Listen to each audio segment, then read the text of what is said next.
gold ingot, about the size of an older generation smartphone, weighs about a kilogram, 2.2 pounds. To make it requires at least 1,000 times that weight in ore, often a great deal more. And that raw material doesn't look particularly promising. It's plain old boring rock, grey or brown, with, if you're lucky, some tiny telltale flecks of glistening yellow. But there's a lot of it about. Gold is found in all kinds of rocks, often embedded in things like quartz, which can be found anywhere on Earth. And most of that is discarded in the extensive process of refining the metal, getting the gold out and leaving behind mountains of yellowing rock. There might be great value in what finally comes out of all of this, but getting to that shiny, soft and heavy metal requires a lot of effort.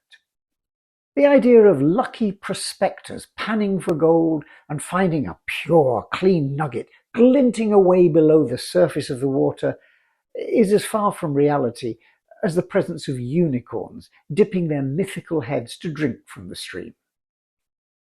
That doesn't mean gold mining isn't worth doing. That ingot is worth about $100,000 at today's prices. But it does focus our attention on the importance of finding ways to mine and process the precious metal as effectively as possible. It's a kind of alchemy, transmuting base material into something of great value. Which is what a couple of entrepreneurs started doing 30 years ago, developing tools and techniques for refining something similarly unprepossessing into a resource increasingly prized around the world: knowledge. Much like the raw ore which carries the high value of gold, we've got mountains of data available in various forms. The trick is to turn that unpromising source into high-value knowledge of the kind which increasingly fuels economic growth and underpins effective decision-making in all of our organizations. Edwina Dunn and Clive Humby were early prospectors. The couple met in 1980, working at the London office of CACI, a company originally founded as the California Analysis Center Incorporated, by a couple of Rand Corporation scientists who thought that using simulation and analytical techniques could prove commercially useful. Their instincts were good. From its origins in the 1960s, the company had grown successfully and spread its work internationally. Dunn and Humby were a good fit for such a knowledge-based organization. They worked on a variety of projects, drawing on his skills as a mathematician and her abilities in marketing. In particular, she found herself working on the retail sector, trying to use data to help retail stores with location plans by developing an improved understanding of their local customer bases. The couple were both successful, and she rose from being a marketing assistant to become the youngest vice president at the age of 26 in the company, with a team of 40 people working for her. But growing frustration led the couple to develop a plan to set up on their own. They were going to form a business made up nicely from their two names, dunnhumby. The idea was that Clive would leave and Edwina would continue to support him from her senior position in CACI. A great plan in theory, but one which soon crashed when unfortunate realities intervened.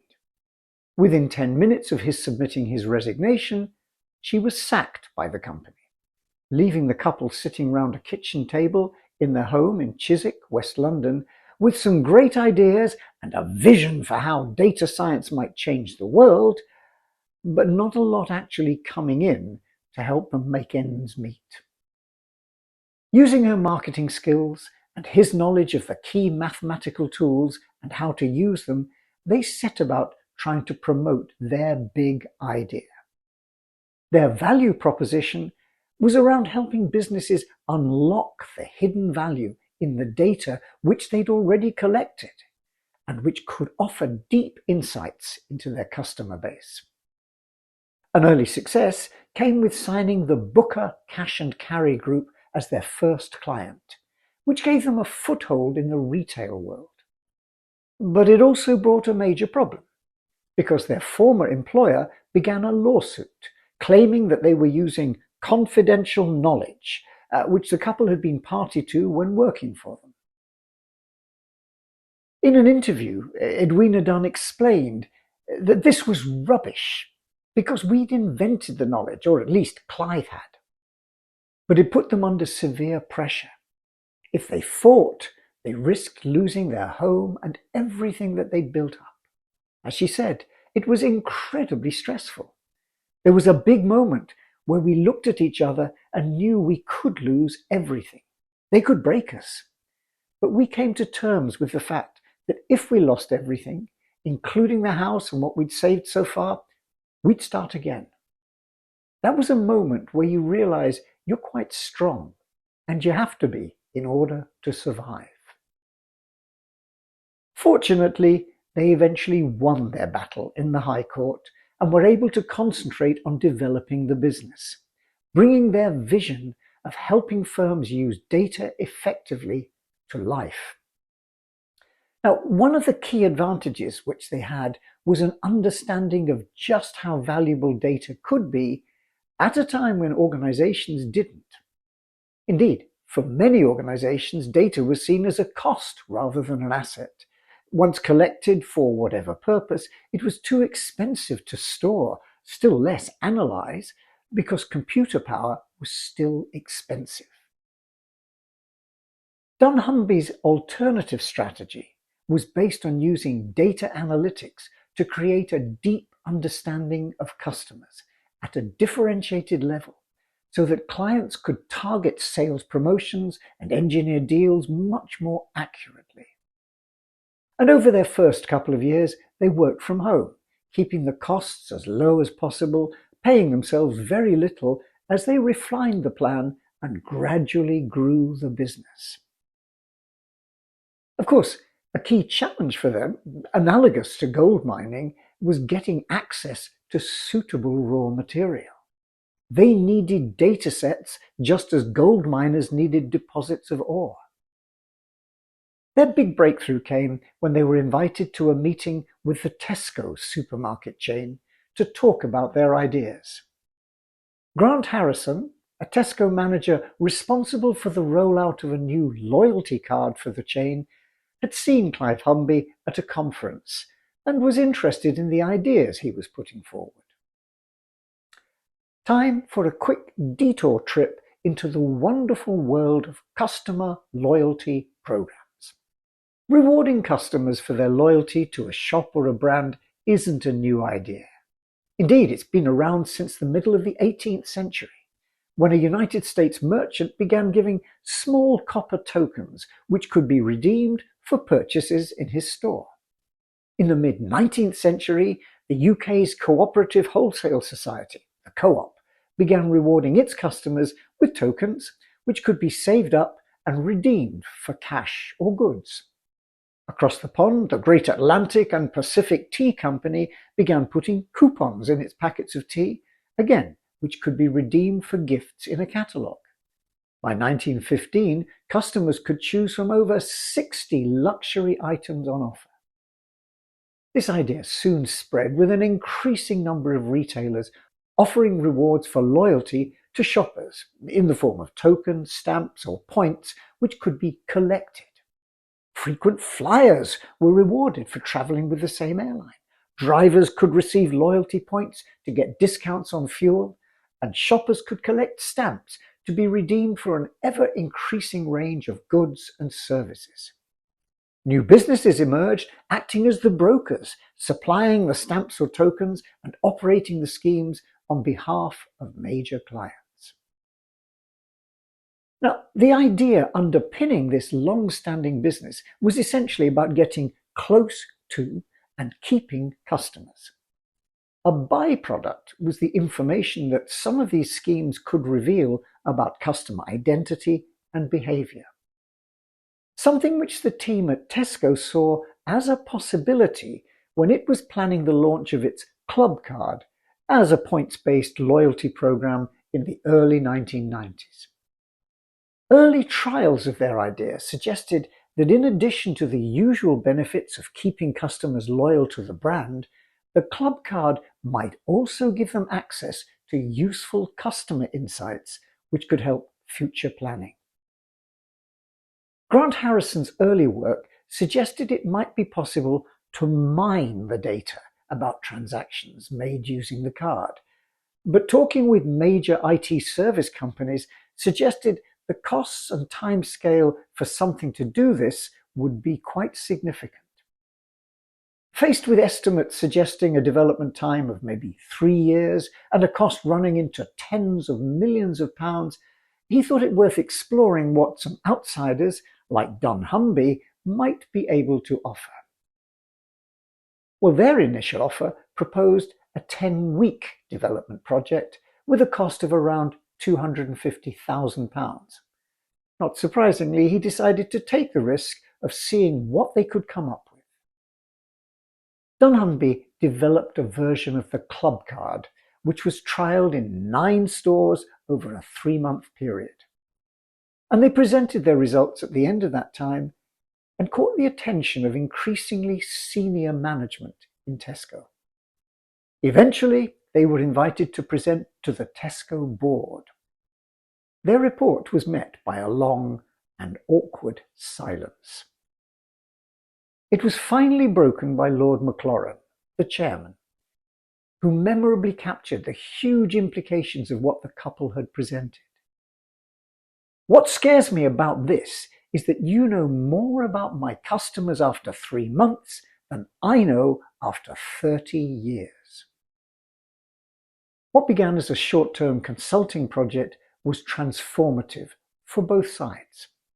dunnhumby's work showed in detail patterns in what customers were buying, who they were, broken down by various categories, and identifying where further data mining might be useful. Clubcard became the world's first mass customization loyalty program, offering a much finer degree of insight into particular groups of customers than anything that had previously been available. That project became a long-term partnership from which both sides learned and were able to grow. Tesco's success helped it overtake Sainsbury's to become the top supermarket in the UK within a year of the launch of Clubcard. They not only benefited from their own use of the data analytics approach, in partnership with dunnhumby, they signed similar deals with other supermarkets round the world. So successful was the Clubcard for Tesco that dunnhumby was soon approached to do the same for Kroger, the US chain competing with the giant Walmart. In 2002, Tesco bought a 53% stake in the business, and in 2010 bought the remainder. By that time, the business was making profits of £46 million on a £250 million turnover. It employed 1,300 people across 30 offices worldwide and had other clients including Cadbury, Vodafone, Shell, and Unilever. What had started as a kitchen table office and a real risk of bankruptcy for the two entrepreneurs had paid off to the tune of an estimated £93 million. Now, at the heart of their original business was a simple belief that buyer behavior wasn't random, but something that could be analyzed and the resulting understanding used to develop far more effective strategies for reaching and satisfying customer needs. With millions of customers, the task of data mining was difficult, but the rewards in terms of deep, tailored insights about segments and even individual purchasers would outweigh the costs in developing the necessary analytical technology. Now, in a world increasingly driven by mass customization, the potential for getting close to the individual customer and communicating with them, responding to their needs, anticipating their preferences, and engaging their long-term loyalty offered a real strategic advantage to whoever could realize it. Of course, these days we take the power of such analytics for granted. the spectacular rise of many of the big players on the global business scene, Google, Meta, Amazon, Alibaba, that owes a huge amount to such customer data science. Its tentacles reach beyond commercial transactions to that densely populated world of social media and down into murky waters of electoral influencing and opinion manipulation. And of course, with the rise of machine learning, the potential for deeply customized interactions individualized from a population of billions becomes a very real possibility. Now, dunnhumby offers an entrepreneurial success story, demonstrating how a vision, in this case seeing the potential value in something that others discounted or threw away, how that could become a reality. Dunn and Humby can claim to being pioneers in the world of data science and to have worked some alchemical magic, turning waste into gold. But it's not a story of getting lucky. Instead, it reminds us of some key lessons about successful innovation management. First, it involves much more than a big idea. It's about recognizing and shaping opportunity from the context around that idea. That's about both vision, seeing what's possible, and also what Angela Duckworth calls grit.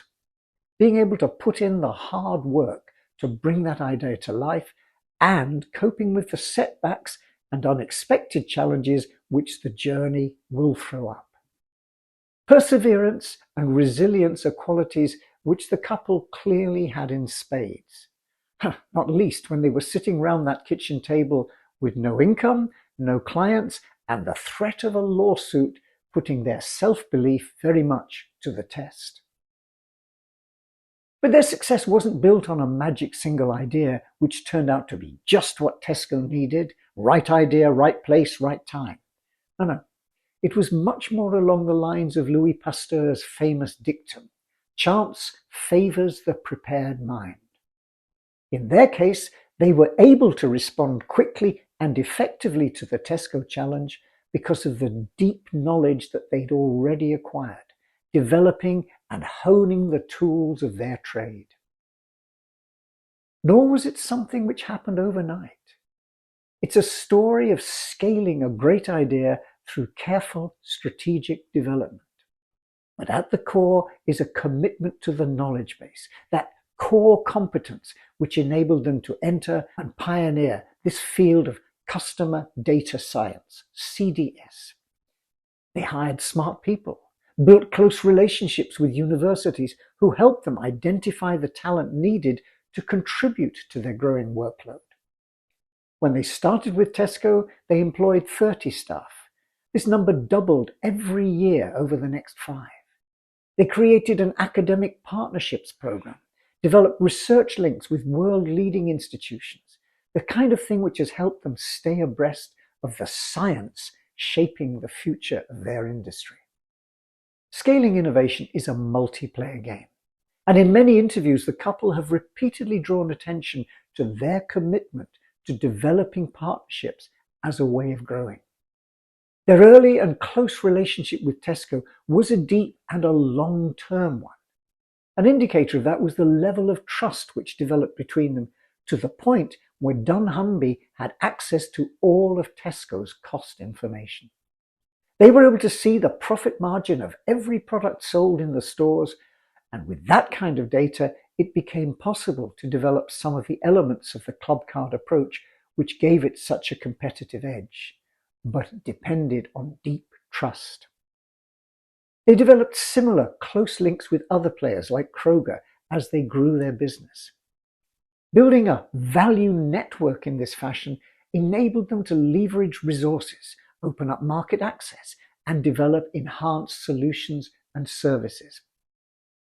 As Edwina Dunn explained in an interview looking back on how they successfully scaled their idea, she said, "My best decision was to do joint ventures with companies. Where they win, we win, and they make sure you never lose."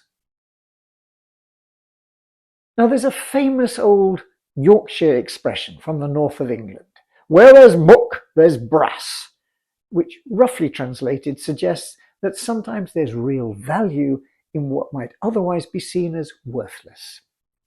The challenge, whether we're talking about recovering precious metals from discarded scrap, reusing waste heat in sustainable energy schemes, or seeing and exploiting the value in discarded data, is the same. How could we turn what might be alchemy to robust and widely used science? A case rather well made by Edwina Dunn and Clive Humby 30 years ago, and as relevant now as ever.